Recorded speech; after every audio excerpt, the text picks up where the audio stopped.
The stars looked different tonight. Admiral Hyun stood at the observation window of Earth's defense station and watched the distant points of light. He had been doing this job for 15 years. He knew every satellite, every ship, every piece of metal floating in Earth's orbit. But tonight, something was wrong. "Sir, we have a problem." Commander Ji-won walked quickly across the control room. Her face was pale. Something just came out of hyperspace at the edge of the solar system. Hyun turned from the window. His stomach felt cold. How many ships? Too many to count easily, Ji-won said. She pulled up the sensor data on the main screen. At least 12 big warships, maybe 50 smaller ones. They are just sitting there waiting. The control room became very quiet. Everyone stopped what they were doing. They all stared at the screen. The alien ships were massive. Each one was bigger than anything humans had ever built. They floated in space like dark mountains, blocking out the stars behind them.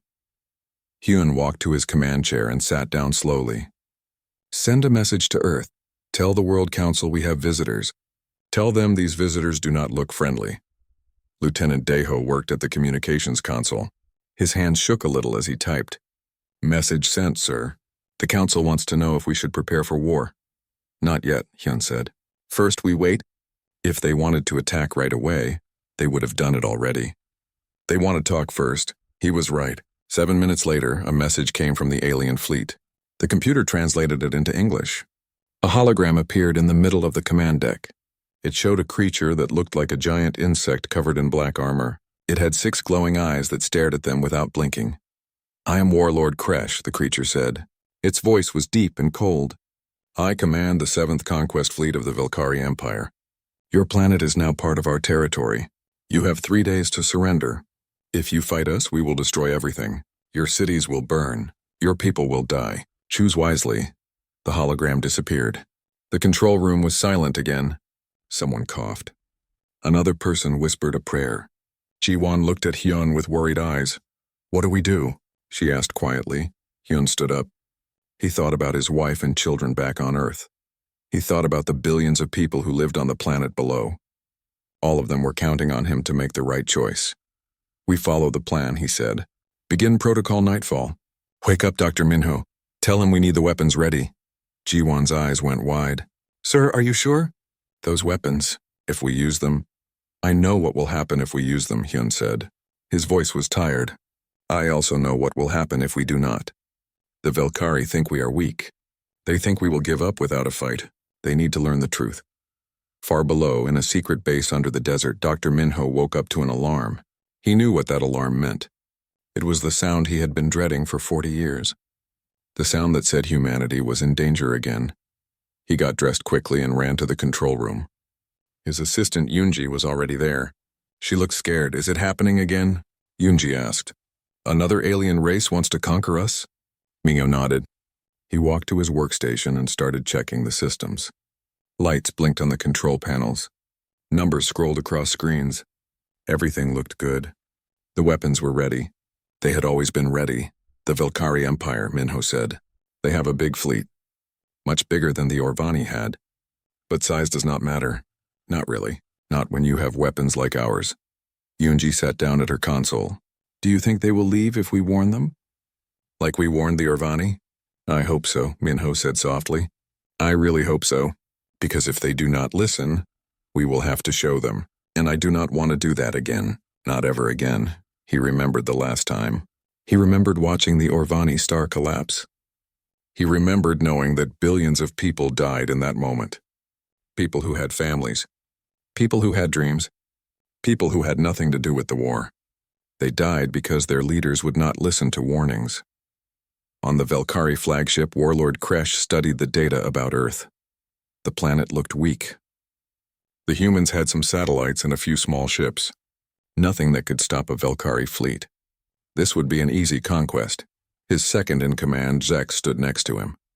"Commander, should we attack now? Why wait 3 days?" Kresh clicked his mandibles together. It was the Velkari way of smiling. "We wait because fear is a weapon too. For 3 days the humans will worry. They will panic. They will argue about what to do. By the time we attack, they will be too afraid to fight properly." "It is a good plan," Zex agreed. "But what if they try to fight anyway?" "Then they will die quickly," Kresh said. I have conquered 17 star systems. The humans will be number 18. Nothing they have can hurt us, but Kresh was wrong. He did not know about Protocol Nightfall.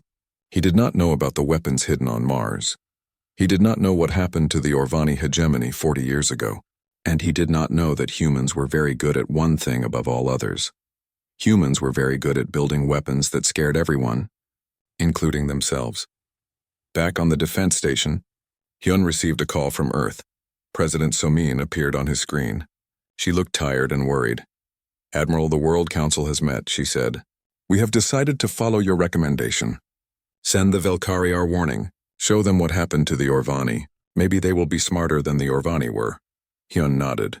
"And if they are not smarter?" "If they attack anyway?" So-min was quiet for a moment. Then she said, "Then we do what we must. We protect Earth, no matter the cost." The call ended. Hyun turned to Ji-won. "Prepare the historical files. Everything about the Orvani War.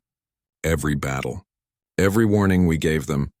And the final recording, the one that shows what we did to their star." "Yes, sir," Ji-won said. She started gathering the files. Her hands moved quickly across the keyboard. Hyun looked out the window again. The Velkari fleet was too far away to see with normal eyes, but he knew it was there, waiting, watching, planning to destroy his home. He took a deep breath. "Send them a message. Tell them we want to talk. Tell them we have something important to show them, something they need to see before they make their final decision." Daeho sent the message. Then they waited. Minutes passed slowly. Everyone in the control room was tense. Finally, a reply came back. "They agreed to watch," Daeho said. "They say they will listen to what we have to say, but they also say it will not change anything. They say they have never lost a war." Hyun smiled, but it was not a happy smile.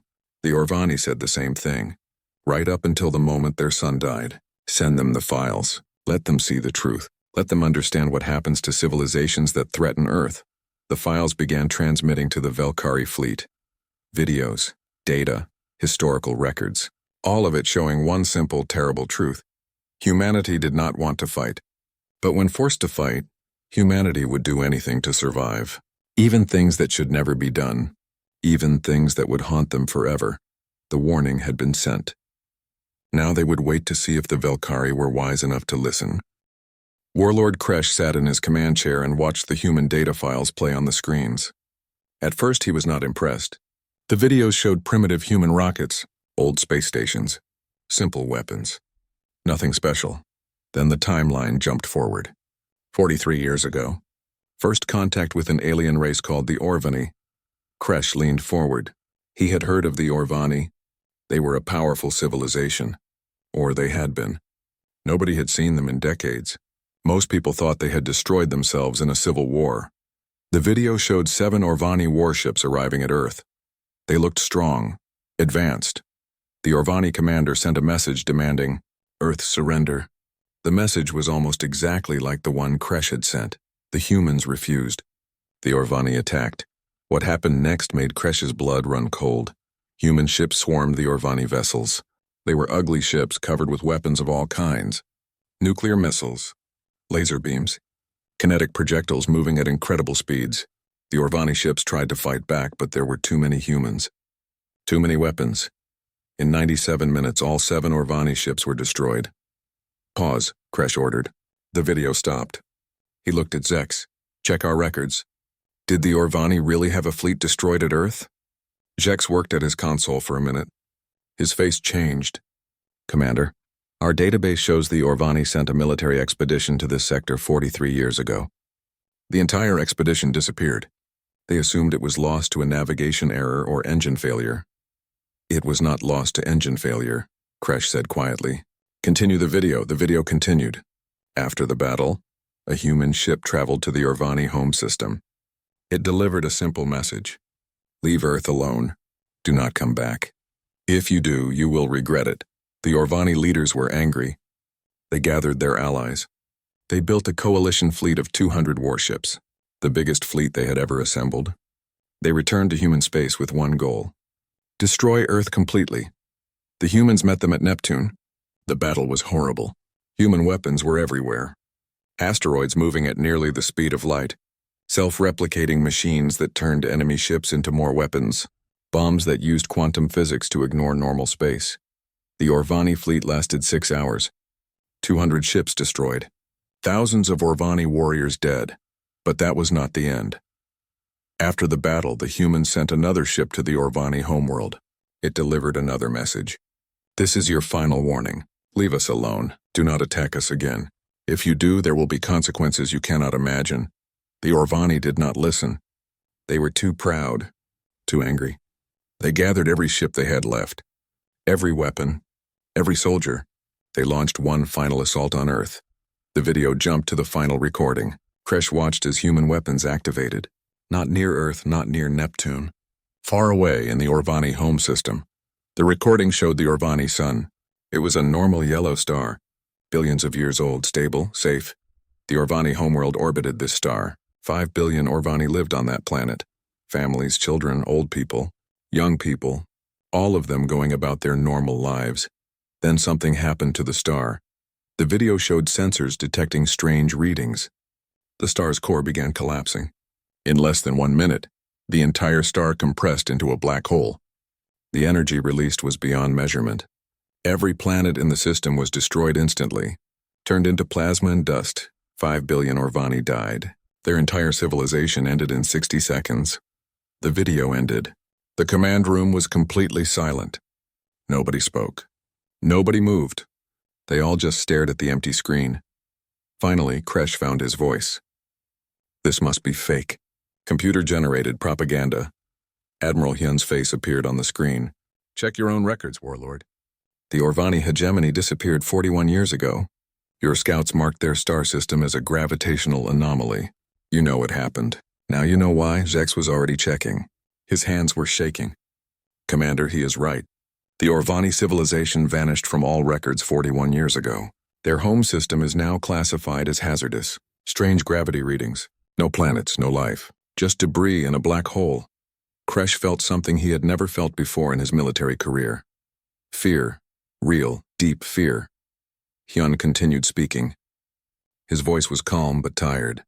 We gave the Orvani 3 warnings, 3 chances to leave us alone. They ignored all of them. They kept attacking. They left us no choice. We did what we had to do to survive. The human admiral leaned closer to the camera. Kresh could see pain in his eyes. Real suffering. This was not a man who enjoyed violence. This was a man who had been forced to do terrible things. Warlord Kresh, Hyun said slowly, we do not want to fight you. We do not want to kill anyone. But we will protect ourselves. We have weapons that can destroy your entire civilization, just like we destroyed the Orvani. Please, I am begging you, do not make us use them. Leave our system, go home. Tell your leaders that Earth is not worth the price. The transmission ended. Kresh sat in his chair for a long time. His officers waited for orders. But he did not know what to say. Finally, Zex spoke. Commander, this could still be a trick. They might be lying about their weapons. Then why show us this? Kresh asked. If they were lying, why give us proof? Why tell us about the Orvani? They could have hidden all of this. Attacked us by surprise. Maybe they want us to run away, another officer suggested. Maybe they are too weak to fight, so they try to scare us instead. Kresh thought about this. It was possible. But something about the human admiral's face bothered him. That look of pain, that weariness, those were not the eyes of a liar. Those were the eyes of someone who had seen too much death. I want to verify their claims, Kresh decided. Send a message. Tell them we want to inspect their defenses. If they have these weapons they talk about, they should have no problem showing them to us. And if they refuse, Shex asked. Then we will know they are lying, Kresh said. And we will attack. The message was sent. On Earth's defense station, Hyun received it and frowned. Ji-won read it over his shoulder. They want to see the weapons, she said. It is a test.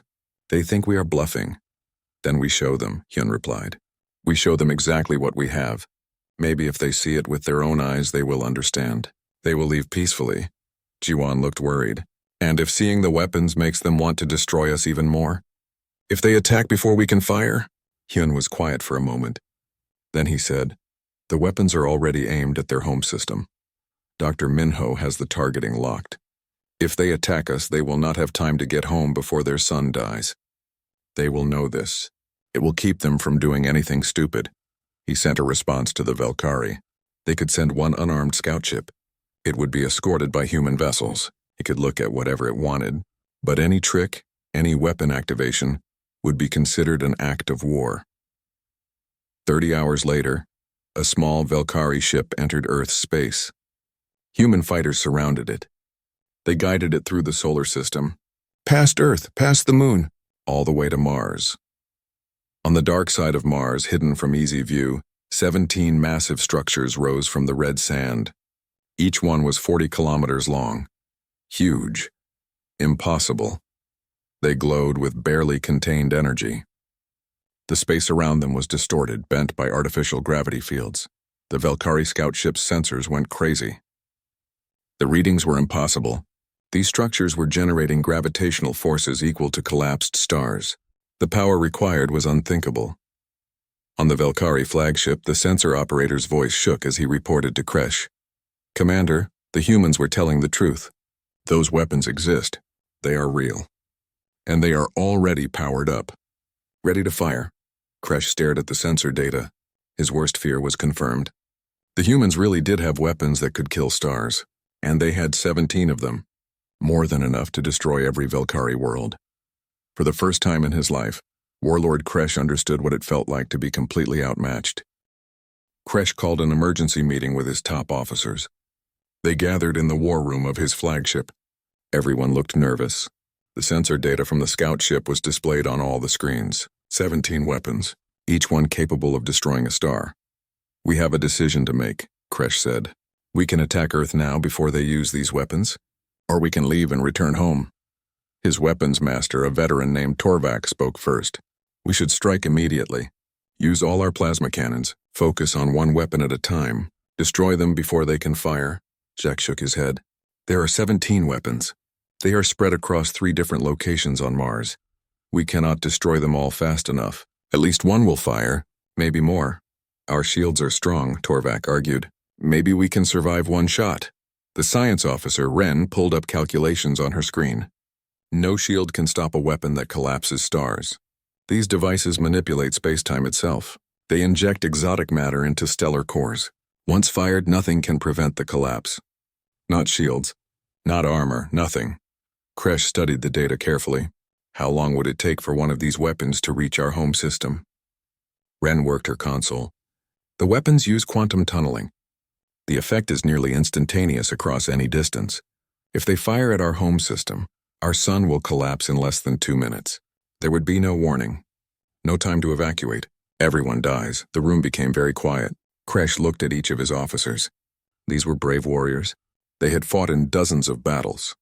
But he could see fear in their eyes now. This was not a normal war. This was something beyond their experience. "There is another thing to consider," Jek said quietly. "The humans did not hide these weapons. They showed them to us. They gave us proof. They could have kept everything secret. Attacked us by surprise, but they did not." "What is your point?" Torvak asked. "My point is that they do not want to fight," Jek said. "They want us to leave peacefully. They are giving us a choice. The same choice they gave the Orvani. And the Orvani made the wrong choice," Ren added. "Their entire civilization was erased. 5 billion dead. All because their leaders were too proud to back down." Torvak slammed his hand on the table. "So we run? We retreat like cowards? The Empire has never surrendered." "This is not surrender," Kresh said firmly. "This is wisdom. There is a difference between bravery and stupidity. The Orvani were stupid. They fought a war they could not win. I will not make the same mistake." He stood up and looked at his officers. "We are leaving. Prepare the fleet for withdrawal. We will return home and report everything to the High Command. Let them decide what to do about Earth." Torvak looked angry, but he said nothing. The other officers nodded. They understood. Sometimes the best victory was knowing when to walk away.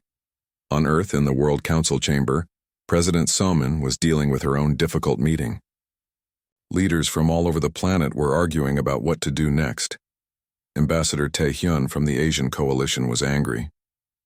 "The Velkari have seen our weapons. If they attack now, what do we do? Do we really destroy their entire civilization? Billions of innocent people?" Representative Boyoung from Europe was equally upset. This is exactly what I was afraid of. We built these horrible weapons. Now we are trapped. If we use them, we are monsters. If we do not use them, we die. Dr. Minho, joining the meeting from Mars, spoke in a tired voice. We are already monsters. The moment we killed the Orvani, we became monsters. But we are monsters who survive. That is worth something, is it? Boyong challenged. Is survival worth becoming the worst nightmare in the galaxy? Is it worth knowing that we committed genocide? Minho's face showed pain. I think about the Orvani every single day. I see their faces in my dreams.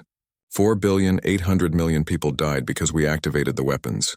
Children, families, people who never wanted war. I carry that burden. I will carry it until I die. He paused, then continued.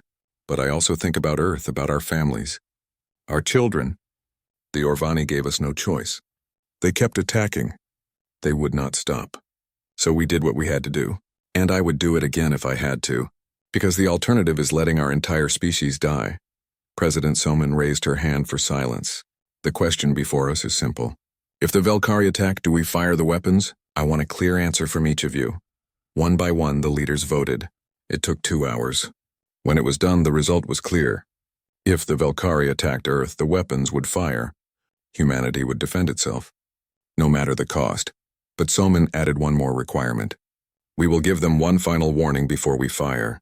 One last chance to stop, just like we did with the Orvani. If they ignore that warning, then we will do what we must. Back on the Velkari flagship, Kresh prepared his final message to Earth. He sat in his command chair and thought carefully about what to say. This message would determine if millions of people lived or died.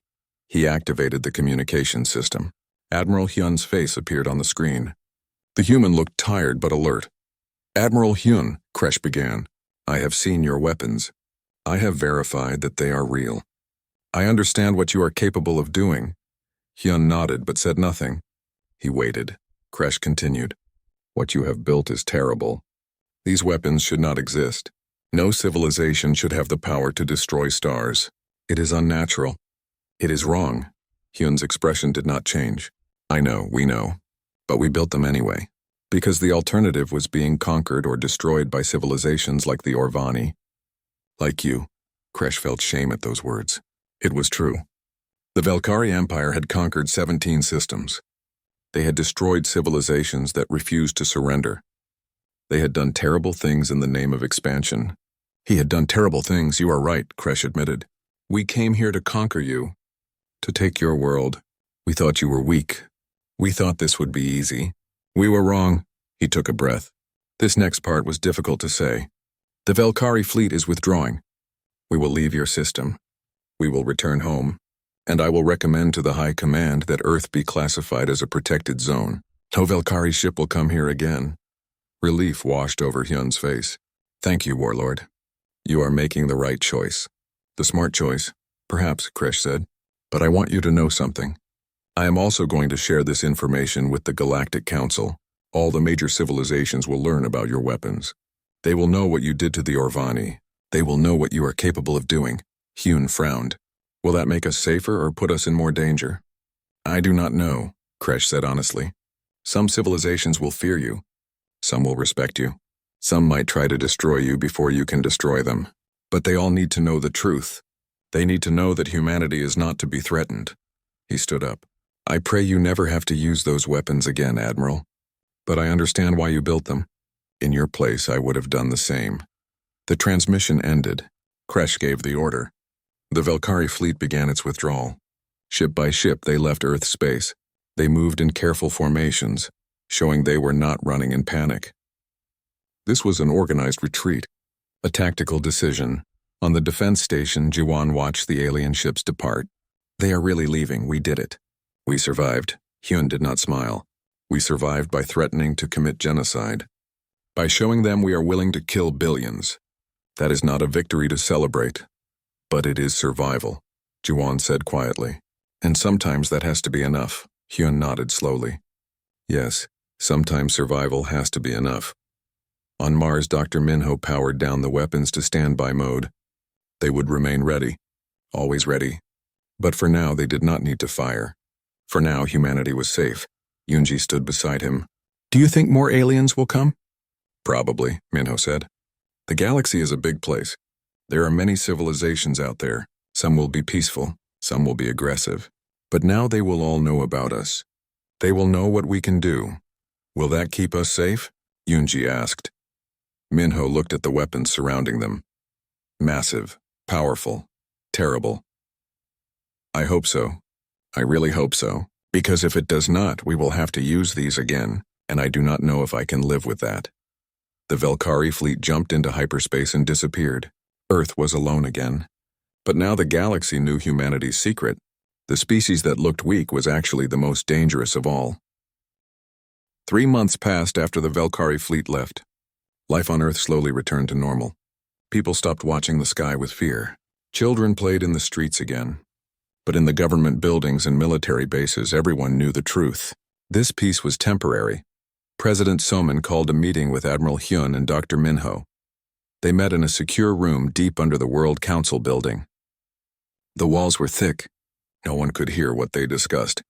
We need to talk about what comes next, Soman said. Warlord Kresh kept his promise.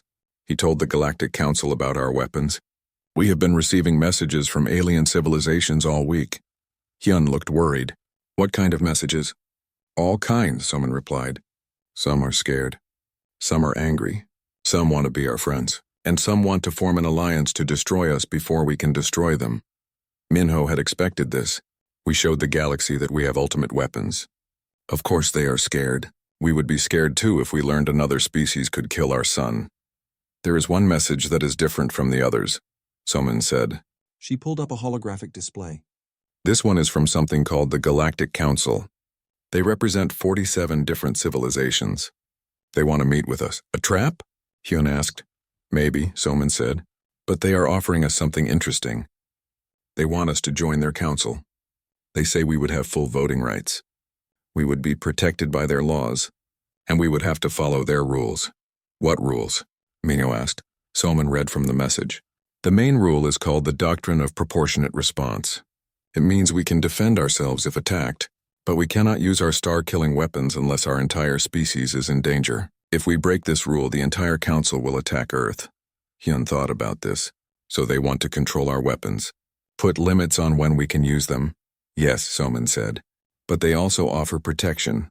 If any civilization attacks a council member, all the other members defend them. It is like a mutual defense treaty. Minho rubbed his eyes. He looked very tired. I think we should accept. We built these weapons to protect ourselves, but maybe we do not have to face the galaxy alone. Maybe having rules is a good thing. It stops us from becoming like the monsters we fear. The weapons will be inspected, Soman warned. The council will send observers to Mars. They will watch us. Make sure we follow the rules. Good, Hyun said firmly. We should be watched. These weapons are too dangerous to be trusted to any one species. Having outside observers will keep us honest. Keep us from using them unless absolutely necessary. They discussed it for hours. Finally, they agreed. Earth would accept the council's invitation. Humanity would join the galactic community, but they would keep their weapons. They would remain ready, just in case. The formal acceptance was sent the next day. 2 weeks later, a council ship arrived at Earth. It was not a warship. It was a diplomatic vessel. Small, peaceful, a sign of good faith. The council representative was named Thrain. He was from a species that looked like tall, thin birds with 4 arms. He spoke in a soft, musical voice, but his words were serious. Welcome to the Galactic Council, humanity, Thrain said. You are now the 48th member species. This is a great honor. But it also comes with great responsibility. President Soman met him in person. We understand. We know our weapons make others afraid. We are willing to accept oversight. We want to be part of the community. Thrain nodded. Your weapons do frighten many species, but they also earn respect. You showed restraint with the Velkari. You gave them warnings. You could have destroyed them without mercy, but you chose diplomacy first. This is why the council agreed to accept you. He paused. However, you must understand something. If you ever use your star-killing weapons against a council member, or against any civilization that has not directly threatened your existence, the response will be immediate and total. The entire council will turn against Earth. We all have weapons, maybe not as powerful as yours, But together we could destroy your world. Selman met his eyes. We accept these terms. We do not want to use our weapons ever again. They were built for defense only. That is all they will ever be used for. Over the next months, Council observers arrived on Mars. They inspected the weapons. They studied the technology. They set up monitoring stations. At first, Dr. Minho was uncomfortable having aliens watching his every move. But slowly, he realized it was better this way. Yunji felt the same. It is strange having them here, but it also feels safer, like we are not carrying this burden alone anymore, Minho agreed. For years, I have felt like the weapons were my personal nightmare. My responsibility. But now the entire council shares that responsibility. If we ever have to fire them, it will not be just Earth's decision. The council will be involved. They will help us make the right choice. One of the council observers was a scientist named Kareth. She was from a species that looked like crystalline rocks. She could not speak with sound. Instead, she used vibrations that a translator device turned into words. Kareth spent a lot of time studying the weapons. One day, she approached Minho with a question. These weapons, she vibrated through her translator. They are brilliantly designed. Whoever created them understood physics at a very deep level, but they are all so terrible. Why did you build 17 of them? One would have been enough to threaten any enemy. Minho thought about how to answer. We built 17 because we were scared. After the first Orvani attack, we knew they would come back. We knew they would bring more ships. We needed enough weapons to threaten their entire civilization, to make sure they would never risk attacking us again. And it worked, Kareth said. The Orvani were destroyed. The Velkari left peacefully. Your strategy succeeded, yes, Minho said quietly. But at what cost? I killed 5 billion Orvani. That number haunts me every day. I see their faces in my dreams. Faces I never actually saw, but I know they were there. Children, families, innocent people who died because of what I built. Kareth was silent for a moment.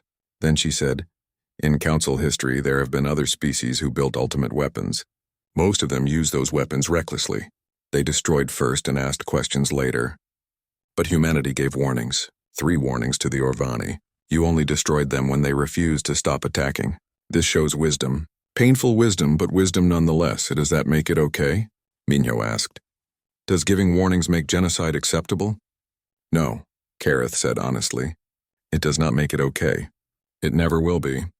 But it makes it understandable. You were faced with an impossible choice. Die or kill. You chose survival. The council respects that choice even if it was terrible. Back in the Velkari Empire, Warlord Kresh faced consequences for his decision to retreat. Many in the high command called him a coward.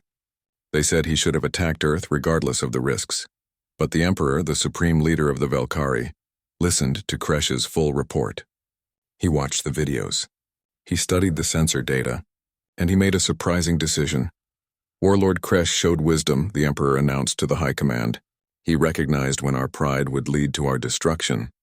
Because of his choice, the Velkari Empire still exists. If he had attacked, we would all be dead now. The Emperor made a new law. The Velkari Empire would no longer conquer randomly. They would be more careful, more diplomatic. They would seek peaceful relations with all council members. It was a major change in policy. Some Velkari warriors were angry. They felt the Empire was becoming weak. But others understood. The galaxy was changing. Species like humanity were teaching everyone a hard lesson. Power without wisdom was just another way to die. On Earth, life continued. People went to work. Children went to school. The sun rose and set. But now humanity was part of something bigger. They were members of the Galactic Council. They had responsibilities, duties, and most importantly, they were no longer alone. Admiral Hyun retired from military service. He had served for 20 years. He had protected Earth from 2 alien invasions. He had made impossible choices. Now he wanted to rest. Commander Jiwon took his place as head of Earth's defense forces. Her first act was to establish new protocols for the weapons, rules about when they could be used, safeguards to prevent accidents, training for future generations. These weapons must never be used lightly, she told her officers. Every person who works with them must understand the weight of what we carry. We hold the power to end civilizations. That power must be respected and feared. In the underground facility on Mars, Dr. Minho trained a new generation of scientists, young people who would maintain the weapons after he was gone. He taught them the physics, the engineering, but most importantly, he taught them the history. Never forget the Orvani, he told them. Never forget what these weapons can do. You are not just scientists. You are guardians. Your job is not to use these weapons. Your job is to make sure they are never needed. The galaxy had learned about humanity, the species that looked weak but was actually the most dangerous. The species that could kill stars. The species that had become a nightmare to any civilization that threatened them. But the galaxy also learned something else. Humanity did not want to be a nightmare. They wanted peace. They wanted cooperation. The weapons existed only to ensure that peace was possible. 5 years passed since Earth joined the Galactic Council. In that time, humanity changed. They were no longer isolated and afraid. They had allies now, friends from other worlds, trade agreements, cultural exchanges. Children in schools learned alien languages. Scientists worked together on projects that spanned multiple star systems. But the weapons on Mars remained. Always ready, always waiting. Captain Jiwan, now an admiral herself, stood in the command center that Hyun once led. She watched the displays showing council ships moving through the solar system, trade vessels, research ships, even tourist ships bringing aliens who wanted to see Earth. It was hard to believe this was the same space where the Valkyrie fleet had threatened destruction 5 years ago. A message came in from the council. There was a conflict between two member species. The Talvari and the Krenoth were arguing over a border dispute. Words had turned into threats. Threats had turned into small battles. The council was worried it would become a full war. The council wanted Earth's help. Not military help. They wanted human advisors. People who understood what happened when conflicts escalated too far. Jiwan called a meeting with her senior staff. The council is asking us to mediate this dispute. They want us to help prevent a war. Lieutenant Minsu, one of her officers, looked confused. Why us? We are still new to the council. There are species with thousands of years more experience. Because we know what happens when warnings are ignored. We know what it costs. Both sides of this conflict need to understand that before they go too far. Earth sent a diplomatic team. They traveled to the disputed border region. There they met with leaders from both the Talvari and the Krenoth. Both sides were angry. Both sides felt they were right. Both sides were preparing for war. The human ambassador, a woman named Inha, listened to both sides present their arguments. Then she spoke. I want to show you something. She pulled up a holographic display. It showed the Orvani star system. Before the collapse, beautiful planets, thriving cities, billions of lives. Then she showed the after. The collapsed star. The debris field, the empty void where a civilization once existed. This is what happened when a conflict went too far. The Orvani refused to back down. They kept pushing. They thought they could win. And now they are gone. Forever. 5 billion people dead because their leaders would not compromise. The room was completely silent. Both the Talvari and Krenoth representatives stared at the images. They had heard stories about the Orvani. Everyone had. But seeing it like this made it real. Inha continued. I am not saying humanity was right to do this. We carry the weight of those deaths every day. But I am saying that conflicts have consequences. Sometimes terrible consequences. If you two species go to war, how many will die? How many families will be destroyed? And for what? A border dispute? The Talvari leader, a being covered in blue scales, spoke first. But they violated our territory. They took what was ours. How can we let that stand? Is your pride worth more than your people's lives? Because that is what you are choosing. Pride or peace. The negotiations took 3 weeks. Many times they almost failed. But slowly both sides began to see reason. They agreed to a compromise. The disputed territory would become a shared zone. Both species could use it. No one owned it exclusively. It was not a perfect solution. Neither side got everything they wanted. But both sides got to live. Their people got to go home to their families. And that was worth more than any territory. When the human diplomatic team returned to Earth, they received praise from the Council. Humanity had proven themselves valuable members, not because of their weapons, but because they understood the cost of using them. On Mars, Dr. Minho was now an old man. His hair was white. His hands shook sometimes, but his mind was still sharp. He spent his days training the next generation of scientists, teaching them to maintain the weapons he had built so many years ago. One of his students, a young woman named Hana, asked him a question one day. "Dr. Minho, do you think we will ever have to fire these weapons again?" Minho looked at the massive cylinders surrounding them. The weapons hummed with barely contained power. "Ready, always ready. I hope not. I pray not. But the galaxy is unpredictable. There may be another species like the Orvani, another civilization that values conquest over coexistence. If that day comes, these weapons will fire, because the alternative is extinction." He turned to look at Hana. "But our greatest victory will be every day we do not have to fire them. Every civilization that sees these weapons and chooses peace instead of war. That is what we are really fighting for, not the ability to destroy, but the ability to prevent destruction through deterrence." Hana nodded. She understood. The weapons were not really weapons at all. They were promises. Promises that humanity would defend itself, but also promises that humanity would prefer peace if given the choice. In the Velkari Empire, Warlord Kresh had retired from military service. He was now an advisor to the Emperor. His job was to teach young Velkari warriors about the changing galaxy, about new realities. One day a young officer asked him, "Sir, is it true you ran away from Earth? That you retreated without fighting?" Kresh looked at the young warrior. He saw his own younger self in those eyes, full of pride, full of confidence, not yet knowing what real fear felt like. "I did not run away. I made a tactical decision. I chose to save the Velkari Empire instead of destroying it. There is a difference between cowardice and wisdom." He pulled up the footage from Earth, the 17 weapons on Mars, the sensor readings showing their terrible power. Humanity built weapons that could erase our entire civilization, every Velkari planet, every Velkari life, gone in minutes. I could have attacked them. Maybe we would have destroyed their weapons. Maybe not. But even if we won, the cost would have been too high. Millions of warriors dead, our fleet crippled. And for what? One more conquered world? He looked at the young officer. "Real strength is knowing when to fight and when to walk away. The humans taught me that. They showed me that the greatest power is not the power to destroy. It is the power to choose not to destroy." Back on Earth, former Admiral Hyun lived a quiet life. He had a small house near the ocean. He spent his days reading, gardening, and watching the waves. But sometimes, late at night, he still thought about the choices he had made. One evening, Ji-won came to visit him. She was still in uniform, still carrying the weight of command. She sat with him on his porch and they watched the sunset together. "Do you ever regret it? Showing the Velkari our weapons? Threatening them?" Hyun was quiet for a long time.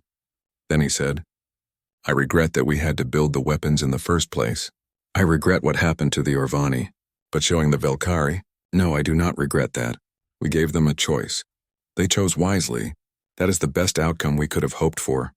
More species are learning about us. Some are afraid, some respect us. But they all know that Earth is not to be threatened. Good.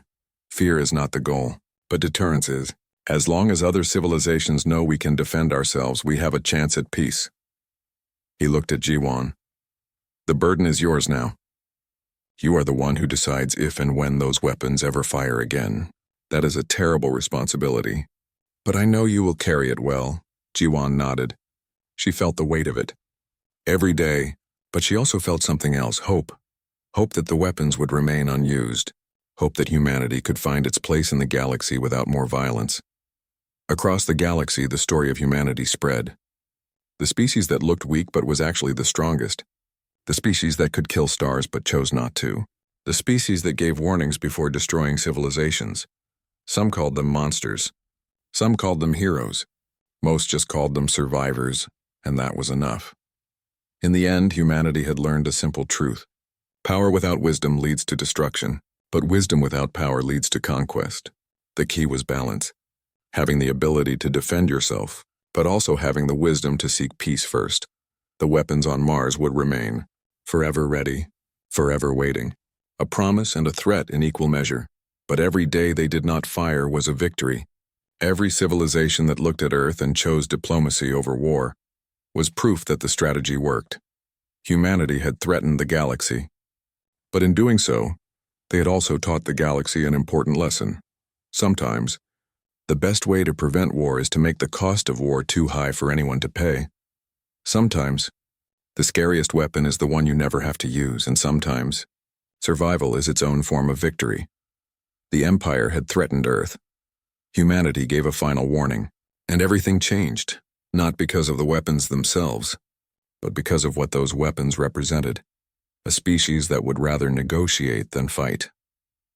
But when forced to fight, would do anything to survive, a species that valued life, including the lives of their enemies, but valued their own survival more, a species that had become the galaxy's greatest nightmare and the galaxy's best hope for lasting peace. Because in a universe full of predators and conquerors, humanity had proven one simple truth. The scariest civilizations are not the ones that want to fight. They are the ones that can end you with a single decision, but choose to give you a chance to walk away instead. That was humanity's gift to the galaxy. A warning, a choice, and a promise. Leave us alone, and we will leave you alone.